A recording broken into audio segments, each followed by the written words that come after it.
is the MacArthur Foundation placing much confidence on investigative journalism in the fight against corruption?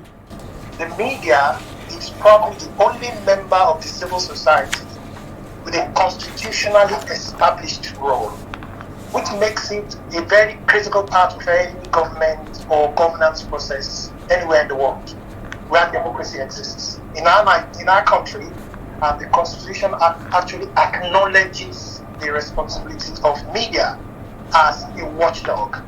So that, for me, is a critical part of the consideration. Second is acknowledging the fact that for us, our focus being anti-corruption, the role of citizens in any anti-corruption is critical. In fact, citizens' participation is probably the surest sustainability mechanism for any anti-corruption work. But how can citizens fully engage if they do not have access to what is actually happening? Corruption takes place behind the table, behind the room, in the darkness, at the middle of the night. And so you need a strong, enabled, committed, investigative journalism practice to be able to expose corruption, to be able to remove the veil on corruption.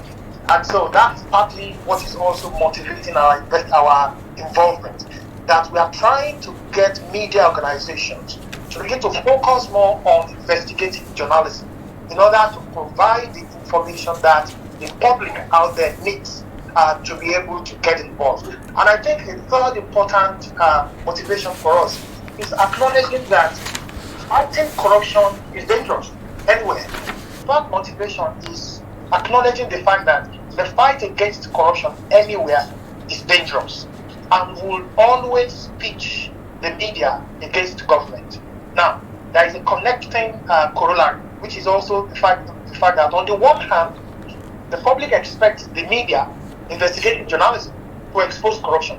But the media, on the other hand, also depends on patronage, by which I mean advertisements from governments to be able to survive. So there is always that dilemma between in the minds of media organizations. Do we invest in investigative journalism and lose patronage, adverts from government, or do we actually go ahead and satisfy our constitutional role and therefore look elsewhere for patronage?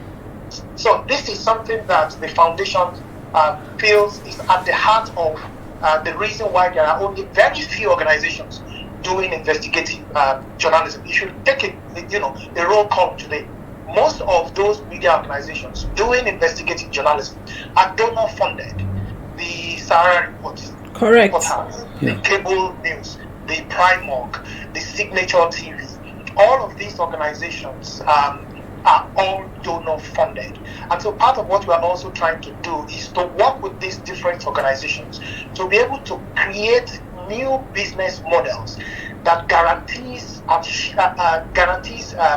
editorial independence and therefore shields them from external pressure or influences, so that they can maintain the focus and their commitment under the Constitution and to the general people of this country.